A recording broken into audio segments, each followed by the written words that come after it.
Bonjour, c'est Ursule encore. On est le 18 mai 2020. Alors je viens sonner la trompette aujourd'hui encore, après 3 jours d'absence. Amen. Soyez bénis. Que le nom de notre Dieu soit glorifié au siècle des siècles. Amen. Alors je proclame vraiment le proche retour de notre Seigneur Jésus-Christ. Il est très très important que nous puissions nous apprêter. Amen. Alors, je sonne la trompette pour nous réveiller. Amen. Nous réveiller à cette réalité-là, à cette vérité-là. Et puis, quand bien même nous serons conscients du fait qu'il vient, on peut être trouvé en train de somnoler. Amen. En train de perdre courage. Il est donc important qu'on puisse se réveiller.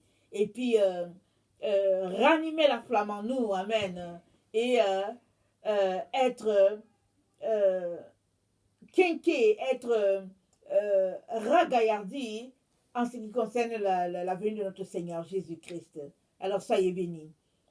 Alors, écoutez, le 14 mai, oui, il y a 4 jours, je pense, j'ai reçu un message du Seigneur, alors, dont je l'ai mis de côté. J'ai pris le temps de prier, et afin que le Seigneur confirme. Et hier, j'ai reçu confirmation de cela. Alors, donc aujourd'hui, je viens vous l'apporter. Alors, vous savez, dans la vie, rien n'est facile, rien n'est donné. Amen. Rien n'est donné dans la vie. Et il est donc important que vous puissiez aller demander au Seigneur si ce que vous entendez, c'est de lui. Amen. Et si Dieu vous convainc que c'est de lui, prenez des actions. Amen. Pour que vous puissiez être trouvé dans ses grâces. Ça, c'est très important. Parce que quand Dieu parle à ses enfants, c'est parce c'est par amour. Amen. Maintenant, si vous pensez que ce n'est pas de Dieu, je ne peux rien faire non plus. Amen. Et au moins, j'aurais livré le message. Ce que je pense que Dieu me dit, au moins je l'aurais apporté à la connaissance de quiconque tombera sur cette vidéo. Amen. Et je prie que le Seigneur vous donne d'être sage. Amen. La sagesse revient à ne pas jeter tout ce qu'on entend, mais à prendre cela avec précaution et d'aller devant Dieu pour dire, est-ce que ce que j'entends, c'est de toi? C'est quand même bizarre, Seigneur, mais je veux plutôt me remettre à toi afin que tu puisses me parler. Ça, c'est la voie de la sagesse. Et puis la voie de l'insensé, c'est de tout jeter à la poubelle pour dire n'importe quoi. Ça, c'est la voie de l'insensé. Malheureusement, cela peut... cet insensé peut le payer très cher. Et je vous conseille d'opter pour la voie de la sagesse. La voie que quand on ne comprend pas tout ce qui se passe, c'est mieux de ne rien dire. Et de venir devant Dieu pour dire Seigneur, enseigne-moi. C'est mieux de ne pas bouder. Et de venir devant le Seigneur pour dire enseigne-moi. Amen. Alors, que le Seigneur nous aide. Amen. À progresser dans cette école-là. Nous sommes tous à l'école. Amen. Et il n'y a pas longtemps, j'étais en train de lire le témoignage de quelqu'un qui a vécu, je pense, avant Jésus, quelque temps avant que Jésus vienne, un prophète. Et je lisais son témoignage et j'ai été frappée par la manière dont il priait le Seigneur, la manière dont il enquiquinait Dieu pour avoir une réponse. Quand je me suis regardée, j'ai vraiment eu honte. J'ai dit, Seigneur, en tout cas, je suis très loin de là. Très, très loin, Seigneur. Aide-moi à savoir demander. Parce que souvent, on n'a pas, parce qu'on ne sait pas demander. Et puis souvent, on ne demande pas. Et puis, comme Jacques a dit, il dit souvent, on demande juste pour satisfaire notre ego. Alors, Jacques a dit, si quelqu'un manque de sagesse, qu'il le demande à l'Éternel. Et je pense qu'on est vraiment là, à ce carrefour-là, de nous dépouiller de la sagesse de ce monde et revêtir la sagesse divine. Que le Seigneur vienne nous y aider. Moi, je suis avec vous dans le bateau. Amen. J'ai besoin de beaucoup de sagesse. Que son nom soit éternellement béni. Alors, le message, comme j'ai dit, je l'ai reçu le 14. Je l'ai mis de côté pour prier et j'ai eu la confirmation hier, le 17. Alors, je l'apporte. Que le Seigneur vous conduise. Ouvrez grand les oreilles. Qu'il ouvre votre esprit. Qu'il débouche ce qui vous garde vraiment lié ou bien ce qui vous empêchera d'entrer pleinement dans ce message et puis de le prendre comme le vôtre. Voilà. Il s'intitule ainsi. Je lui ai donné un titre. Marie, solution ultime contre le dragon. Amen. Marie, solution ultime contre le dragon. Alors voici le message. Marie est la seule solution de Dieu pour gagner le combat de la fin contre le dragon. Seuls ses enfants et ceux qui lui rendent hommage tiendront devant le dragon et le vaincront, et seront appelés enfants de lumière. Non seulement sont-ils morts en eux-mêmes, mais aussi ils sont un avec leur Père, le Créateur de tout l'univers, pour que s'accomplisse sa justice sur la terre et dans leur propre vie. Comme par le passé, l'arche de l'Alliance fera encore des exploits et écrasera la tête de l'ennemi. Dieu est un Dieu de justice et chacun aura sa récompense. En premier, dans sa maison, car le jugement commence par la maison de Dieu. Ensuite, pour l'infidèle. Sachez que il y a une seule voie et un seul chemin vers la victoire en cette fin des temps.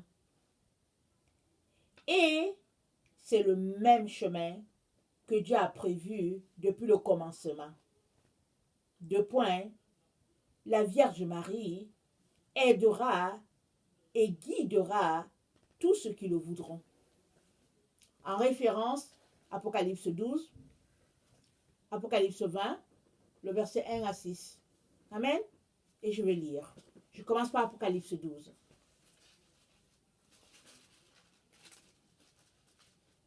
Excusez-moi.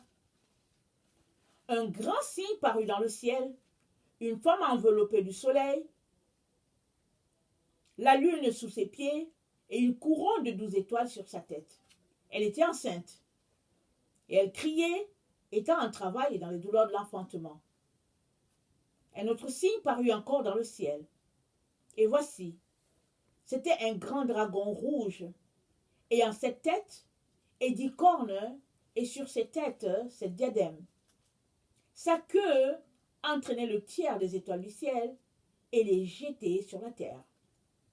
Le dragon se tint devant la femme qui allait enfanter, afin de dévorer son enfant lorsqu'elle aurait enfanté. Elle enfanta un fils qui doit paître toutes les nations, avec une verge de fer. Et son enfant fut enlevé vers Dieu et vers son trône. Et la femme s'enfuit dans le désert, où elle avait un lieu préparé par Dieu, afin qu'elle y fût nourrie pendant 1260 jours. Et il eut guerre dans le ciel. Michel et ses anges combattirent contre le dragon.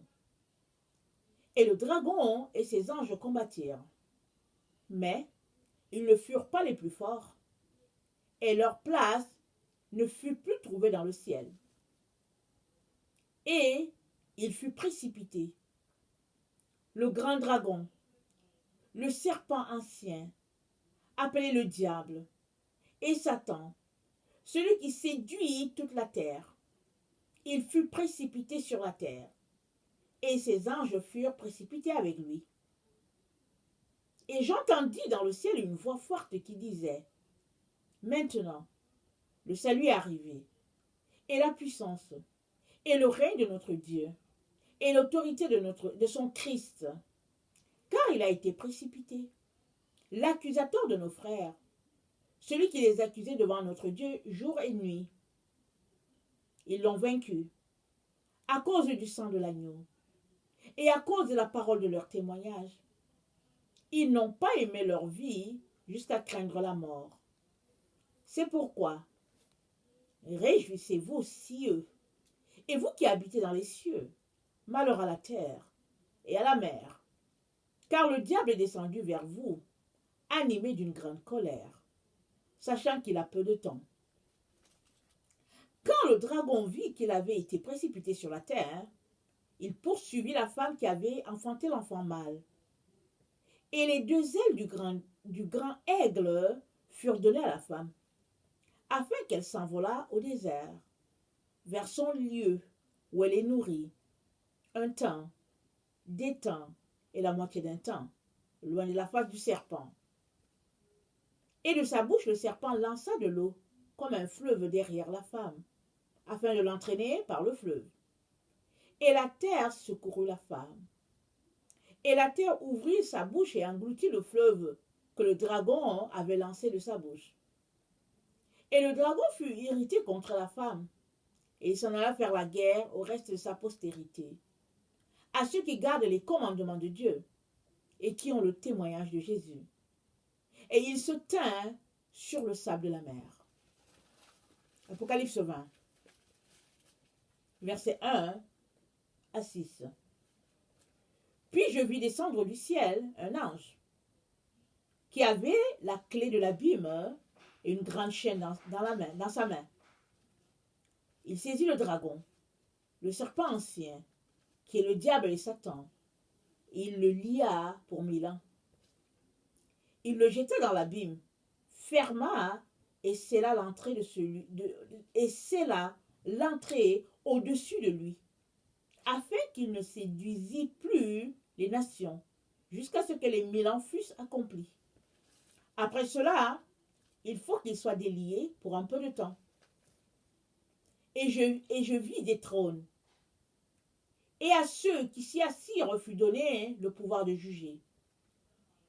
Et je vis les âmes de ceux qui avaient été décapités à cause du témoignage de Jésus et à cause de la parole de Dieu. Et de ceux qui n'avaient pas adoré la bête, ni son image, et qui n'avaient pas reçu la marque sur leur front et sur leurs mains. Ils revinrent à la vie, et ils régnèrent avec Christ pendant 1000 ans. Les autres morts ne revinrent point à la vie, jusqu'à ce que les 1000 ans fussent accomplis. C'est là la première résurrection. Heureux et saints ceux qui ont part à la première résurrection. La seconde mort n'a point de pouvoir sur eux, mais ils seront sacrificateurs de Dieu et de Christ, et ils régneront avec lui pendant 1000 ans. Amen. Soyez bénis. Que le Seigneur vous fortifie. Maranatha, Jésus revient. Amen. Je vous aime beaucoup. Dieu davantage. Merci.